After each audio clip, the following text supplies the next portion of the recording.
İnsan bedeni ve doğa, bazen hayal edemeyeceğiniz kadar acımasız bir hapishaneye dönüşebilir. Bir sabah uyandığınızda teninizin avatar gibi masmavi olduğunu görseniz ne yapardınız? Ya da dünyanın en dar mağarasında, yerin metrelerce altında baş aşağı sıkışıp kalsanız.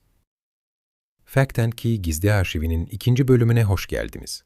Bu videoda tıbbın ve hayatta kalma sınırlarının en korkunç 9 vakasını arka arkaya izleyeceksiniz. Eğer klostrofobiniz varsa şimdiden derin bir nefes alın. Arşivin kapıları açılıyor. Şu an ekranda gördüğün yer Avatar filminden bir sahne değil. Burası Pandora gezegeninde değil. Burası dünya. Bu canlılar elektriksiz, pilsiz, kendi vücutlarında somut ışık üretiyor. Doğanın gizli dili bu. Gördüğün en büyüleyici manzara bu olabilir. Ama birazdan göreceğin şey seni korkutacak. Kaçırmamak için şu ışığa dokun ve abone ol. Çünkü okyanusun dibinde bu ışık güzel değil, bir ölüm tuzağıdır. Işığa gelen küçük balıklar son yemeklerini yediklerini bilmezler. O yüzden karanlıkta parlayan bir şey görürsen sakın yaklaşma. Yoksa bir insan hiç uyumadan kaç gün yaşayabilir? 3 gün, 5 gün. Randy Gardner tam 11 gün 25 dakika boyunca gözünü bile kırpmadı. Ama bedeli ağır oldu. İlk günler sadece yorgundu ama 4. gün kendini ünlü bir futbolcu sanmaya başladı. 5. gün halüsinasyonlar gördü. Trafik levhalarını insan sanıp onlarla konuşuyordu. Doktorlar beyninin iflas ettiğini düşündü. Eğer beyninin sınırlarını merak ediyorsan şuradaki butona basıp abone ol. Çünkü 10. gün daha korkunçtu. 11. gün bittiğinde Randy artık hatırlamıyordu. Kim olduğunu, nerede olduğunu unutmuştu. Deney bitti ve tam 14 saat aralıksız uyudu. Uyandığında yaşıyordu ama bilim dünyası şoktaydı. O günden sonra kimse bu rekoru kırmayı denemedi. Çünkü bir insan ölmek üzereyken ne hisseder? Sovyet kozmonot Komarov uzaydan dünyaya çakılırken ağlıyor ve liderlerine lanet okuyordu. Aracı bozuktu, bunu biliyordu. Ama gitmezsem yedek pilot olan arkadaşım Gagarin ölecek dedi ve kendini feda etti. Atmosfere girdiğinde sıcaklık 3000 dereceye çıktı. Eğer bu trajedinin sonunu merak ediyorsan şu yanıp sönen panele tıkla ve abone ol. Paraşütleri açılmadı. Kapsül bir meteor gibi yere çakıldı. Geriye sadece yanmış bir metal yığını kaldı. Komarov'un son isteği şuydu: tabutumu açık bırakın ki herkes ne yaptığınızı görsün.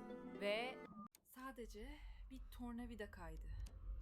Ve o an odadaki herkesin ölüm fermanı imzalandı. Buna tarihte mavi parlama denir. Louis Slotin atom bombasının kalbiyle deney yapıyordu.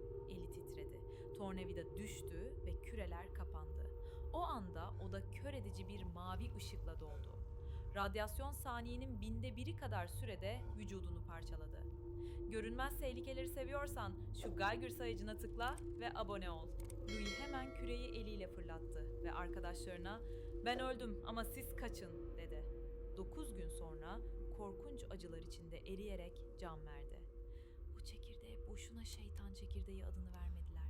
Çünkü dokunan herkesi... Bir zamanlar bir bira içmenin cezası hapishaneydi. Sokaklardan su değil, şarap akıyordu. Tarih 16 Ocak 1920. Amerika ayık kalmaya karar verdi ve alkolü tamamen yasakladı. Barlar mühürlendi, şişeler kırıldı. Amaç suçu bitirmekti. Ama tam tersi oldu. İnsanlar içmeyi bırakmadı, sadece yer altına indi. Bu yasak, Al Capone gibi gangsterleri milyarder yaptı. 13 yıl sonra hata anlaşıldı. Ama mafya çoktan imparatorluğunu kurmuştu. Peki senin fikrince yasaklar çözüm müdür? Yorumlara yaz ve abone ol. Çünkü tarih gösteriyor ki Bir insan saniyenin 1/1000'i kadar sürede okyanus tabanından yüzeye çıkarsa ne olur? Cevap korkunç. Kanın damarlarında anında kaynar. 1983 yılında bir teknisyen ölümcül bir hata yaptı. Basınç odasının kapağını erken açtı. O an fizik kuralları 4 dalgıç için idam fermanını imzaladı.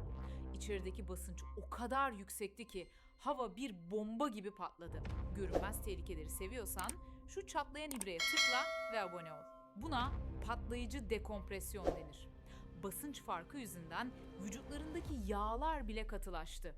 Acı hissetmeye bile vakitleri olmadı. İşte bu yüzden derin deniz dalgıçlığı astronotluktan bile daha tehlikelidir.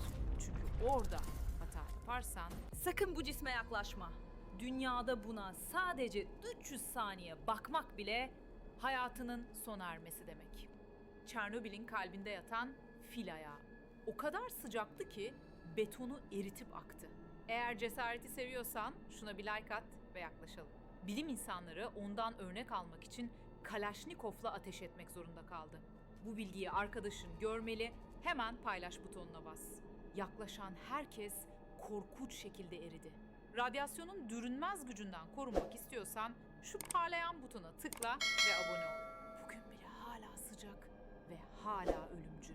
O, insanlığın yarattığı en büyük canavar. Adı koryum.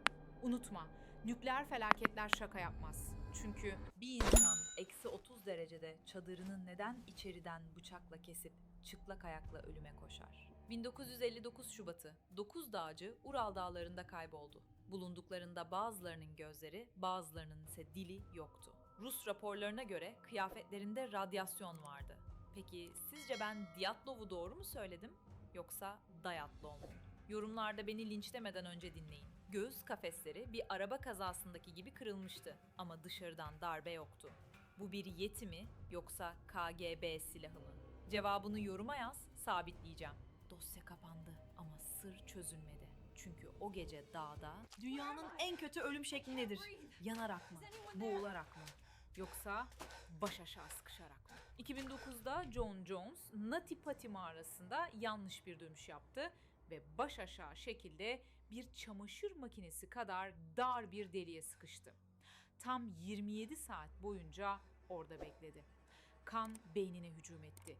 Ciğerleri baskıdan dolayı iflas etmeye başladı. Hareket edemiyordu. Kurtarma ekipleri geldi, makaralar kurdu. Ama onu çekerken ip koptu. John tekrar deliğin dibine düştü. O an sonun geldiğini anlamıştı. Onu çıkarmak imkansızdı. Mağara onun sonsuz mezarı oldu. Girişi betonla kapatıldı. John hala orada, yerin metrelerce altında. Klostrofobin var mı? Varsa yorumlara evet yaz. Cesur içerikler için abone ol ve sakın dar yerlere girme. Çünkü Masmavi bir bedene hapsolmaktan, Nati Pati mağarasının o zifiri karanlık, acımasız çatlağına kadar. İnsanlığın yaşadığı bu 9 kabustan sizi en çok hangisi dehşete düşürdü? Yorumlarda buluşalım. Arşivin yeni gizli dosyaları açılmaya devam edecek. Karanlıkta kalmamak için Fact and Key'e abone olmayı ve bildirimleri açmayı unutmayın.